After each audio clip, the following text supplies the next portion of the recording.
Hi, I'm Carl Azouz. Great to have you watching CNN 10 today. This special edition of our show dives into an ocean of plastics, masses of waste accumulating on and around some remote islands in the Pacific. Synthetic plastic, the kind made by people, has been around since 1907, and scientists estimate that almost every piece of it made since then still exists. Why? It doesn't break down quickly in the environment, and researchers say that tons of plastic trash around the world find a way to leak into the ocean every year. It might be picked up on the coast and swept out to sea. It might find its way from streets to storm drains, carried by rivers to the ocean. And you're about to see its impact. Before we get to the problem, though, what can be done about this? It's unlikely and probably unaffordable to take plastics out of the environment altogether. But on a personal scale, people can reduce the amount of plastics they use. Think water filter bottles or jugs instead of throwaway water bottles. Think reusable fabric shopping bags instead of plastic ones. Think reusable steel drink bottles instead of single-use plastic cups. And when it comes to the plastic you do use and need to throw away, think recycling every time. This will help keep the materials from slipping into the environment. One image that's hard to forget about how plastic can impact the environment is what you can see in the stomach of a dead bird on a Pacific island. Every time you throw away a piece of plastic, it can be felt here in paradise. This is Midway Island in the Pacific Ocean, one of the most remote places on the planet, but one of the hardest hit by pollution. But it's too late for parts of it. Your coffee cup, water bottle, toothbrush, they may all float miles to end up on these shores, inside these birds, the blubber of these seals, in the sand, and invisibly in the waves these dolphins call home.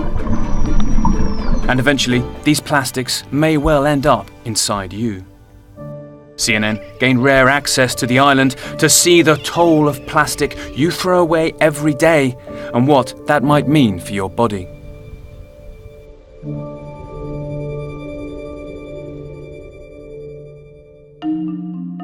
Halfway between North America and Asia, Midway Atoll is one of the most remote places on the planet. It's 5 miles across, but has over 500,000 acres of submerged reef, every inch of which is controlled by strict federal law. We could only fly on a charter jet from Honolulu. Well, it looks extremely beautiful and tranquil from up here, the Pacific at sundown, but across the world's oceans there thought to be some 5 trillion pieces of plastic just floating as garbage. And it's taken us months to make this journey out to Midway, slap in the middle of North Pacific Gyre, what's thought to be the biggest garbage patch in the world's oceans at the moment. The jet can only land at night to avoid hitting the birds who swarm the skies in daylight. The Laysan albatross, its main resident, their growing chicks starting to fly.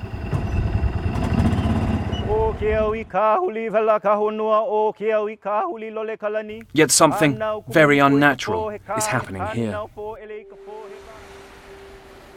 Well, dawn lets you see just how unbelievably beautiful this place is. So pristine here, you almost don't want to touch it or disturb it. This is a rock that came out of the ocean 25 million years ago.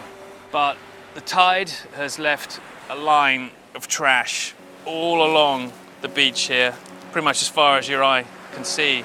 And it's amazing in the kind of detail too, of the things you find. Like a plastic mannequin's head. If it rained in a city far away from here for a few minutes, maybe somebody bought themselves a plastic umbrella for a quarter of an hour. Just remember, none of this was used or brought here. It floated here for thousands of miles over months. We're 1,300 miles from the nearest city.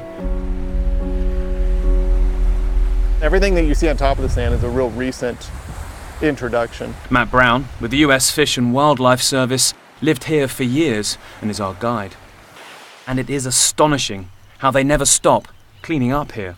This, just the last few years' worth, stacked on the runway, waiting for a ship to take it away. That umbrella, bottle or shoe all start off here in a city, let's say in Asia, where most of the plastic in the ocean originates from. You use it for a minute or two, but it joins the waterways, takes decades to break down, maybe longer. Much of it joins the Great Pacific Garbage Patch and spins endlessly, caught in the ocean currents of the North Pacific Gyre. The patch isn't easy to see, often an almost invisible soup of tiny particles made when larger bits of plastic break down. Pound for pound, by 2050 there'll be more plastic in the ocean than fish. Midway is right on its edge, a rare place from which you can peer into it. This is the largest Laysan albatross colony on the planet. 500,000 nests and 1.5 million birds.